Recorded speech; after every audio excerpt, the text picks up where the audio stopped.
Hey, you guys, it's Sunday. It is Sunday, and I am back at Stefy's.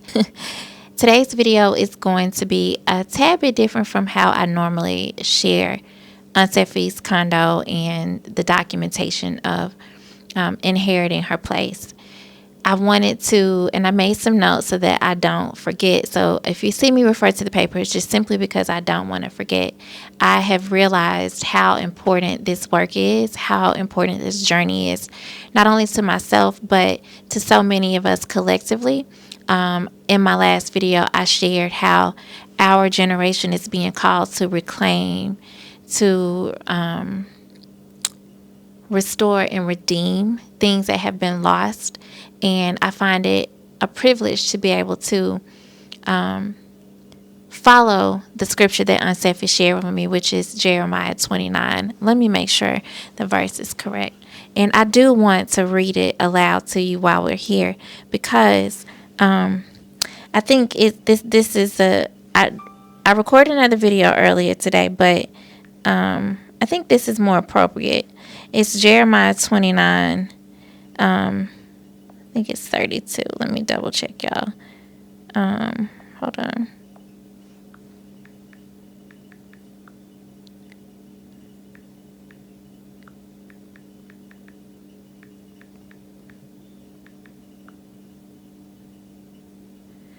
Okay.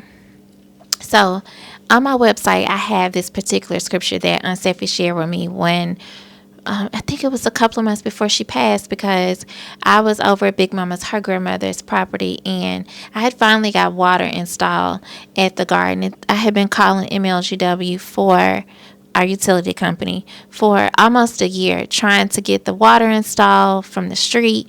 I had been trying to get my Jocelyn's dad to help me install a water spigot, like so many things, and nothing was happening. But at the right time, I got the water connected, and I posted on Facebook because she loved Facebook, and she shared a scripture with me about the well watered garden, right? But then she called me back, and only my mom knows how she would hang up and call back or leave you on the phone. Like, you'll say, "I'll see if I gotta go," and she'll still be talking. Rest her soul. But she called me back because she was like, "Nene, that's not the scripture I need for you. Like, that's not what's hitting for me." And so she said, it's Jeremiah 32, 8 and 9. And I'm going to read it really quick because, Jeremiah, as the nearest relative, is instructed by God to buy his uncle's son Hananiah's field in Anathoth, exercising his right of inheritance and redemption, demonstrating faith in God's promise of restoration. Let me do it again because I kind of messed up and I want you to get it. Okay, Jeremiah, as the nearest relative, is instructed by God to buy his uncle's son Hananiah's field in Anathoth, exercising his right of inheritance and redemption, demonstrating faith in God's promise of restoration. That scripture was so on time because the week of Aunt Stefy's death, I was finishing literally my last week of the ULI Urban Land Institute Ready Developer Cohort. I work in community development by day. I have really big goals to be a holistic real estate developer. And so Aunt Stefy passed away the last week of my cohort. The day I graduated was a few days after I laid her to rest. But the context of this scripture was so applicable to the new career that I was shifting into. It resonated so much that I changed my website to reflect that I have the right of inheritance, buy it for myself, and that we, as God's children in this particular time, are being called to restore things that generations before us have lost, and I need to add that inheritance is mentioned so much in the Bible. If you are a Christian or if you're just a religious scholar, read and study how many times inheritance is mentioned in the Bible.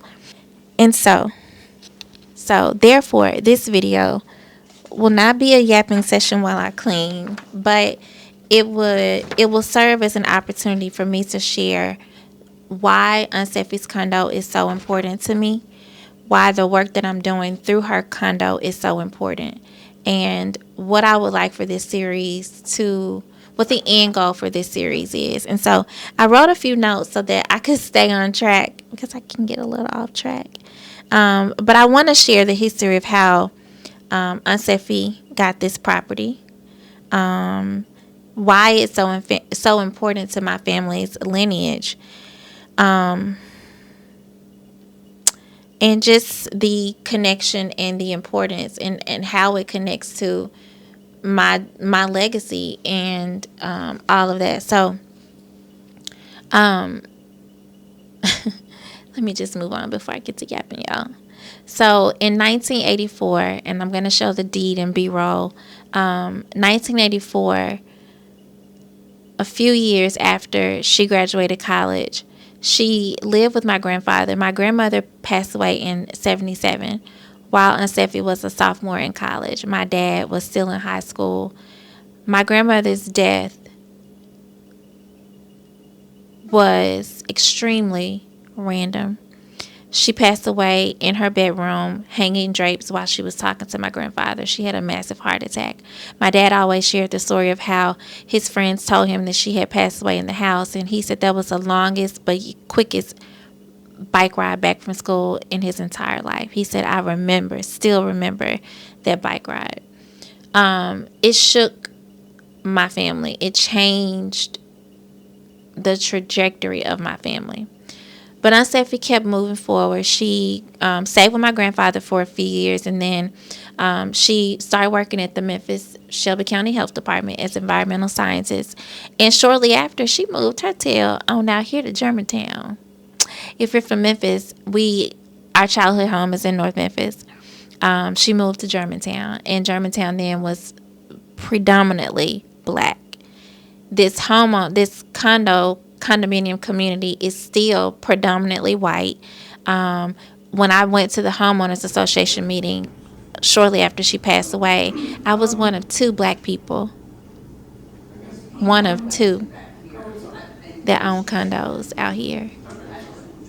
So just think about, let's do some memory work and just think about what she went through in the 80s, the 90s, 2000s, and the shit she was still going through with the board out here at the homeowners association. They still don't like black folks out here, but anyway, I digress.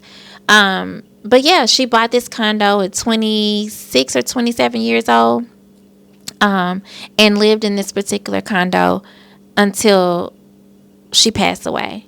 She did not pass away in the condo, but she was here until she had to be rushed to the hospital where she passed. The reason why I am so adamant, why it's so deep in me to keep this condo, is because of all of the hardship that she suffered to stay in the condo. From the racist behavior by the homeowners association, from the financial trouble that she went through. I found paperwork where she filed for bankruptcy a couple of times because waiting on disability to kick in when and I need to let you know, Aunt Steffi needed a lung transplant, but she refused to get a lung transplant. Instead, she changed her life, her eating habits. She lived a more holistic lifestyle. She cleaned her diet up. So many things she changed to give her extend her quality of life and extend her life. But the financial situation is what really wore her down. She almost lost a condo a couple of times. And when I went in to pay the remaining mortgage, which was only a few $1,000s, I went through the paper trail. There had once been a lien on the property because of financial situations. The condo was not in the best shape because she could not care for it with her decline in her health. And so for me, as a way to honor her, as a way to congratulate her, as a way to give her her flowers, even in her passing, keeping this condo is the way I will and forever will do this. I want to make sure Aunt Steffi knows how much I appreciate the work that she put in to keep this condo so that it could be passed down. So that's why I'm doing what I'm doing. That's why I have no plans whatsoever to sell it It will always be in our family. Whether my mom moves in, whether family visits and stay like a private hotel, whether my daughter gets it when she, in between buying her home, this condo will always be in remembrance and in honor of the work that Aunt Stefy put in to stay here.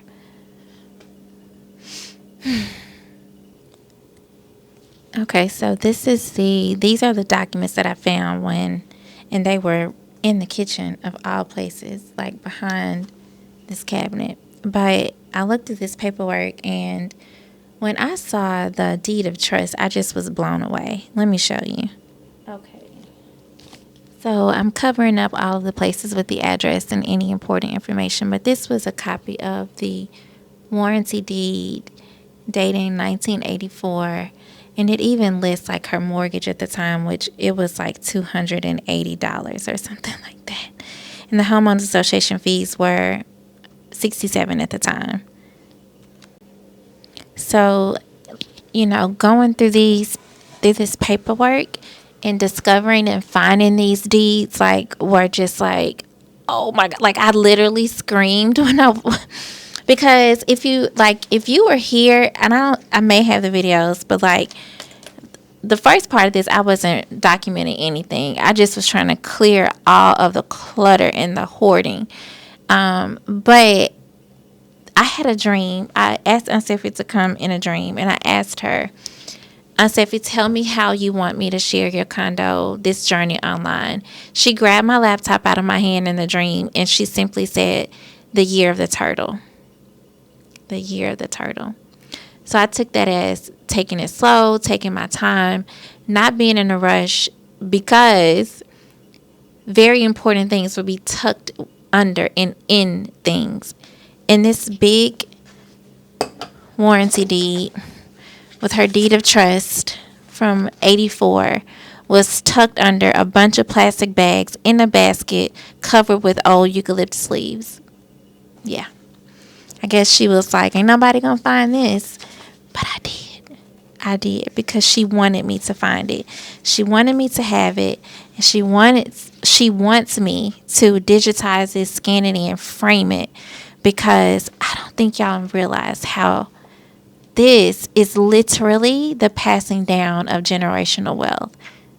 Like, I have the warranty deed, the deed of trust, the deed of, y'all correct me if I say this wrong, reconvenience, I think it is. Yeah. We're going to look it up on Google's, or we can just go upstairs and look it up in Aunt Stefy's encyclopedia or her old dictionary and like read out the syllables for the pronunciation. But anyway, this envelope also has the deed of trust information. Let me go through and see what's in here. But yeah, what is this? Oh yeah, it reads, I need to mention that this document from December 6th of 1984, it reads December 6th, 1984, she was leasing prior to buying.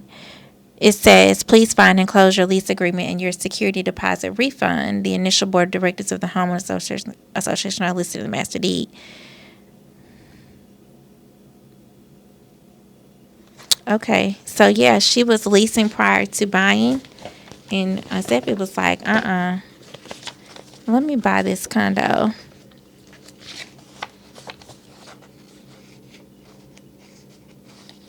Yeah, they sent her a letter asking her to purchase it, and she did.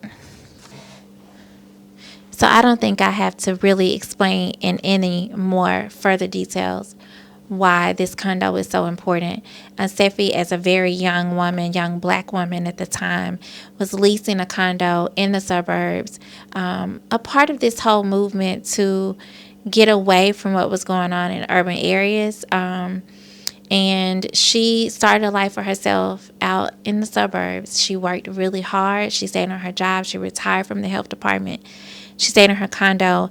And me having those documents in the form of deeds, like deeds, y'all,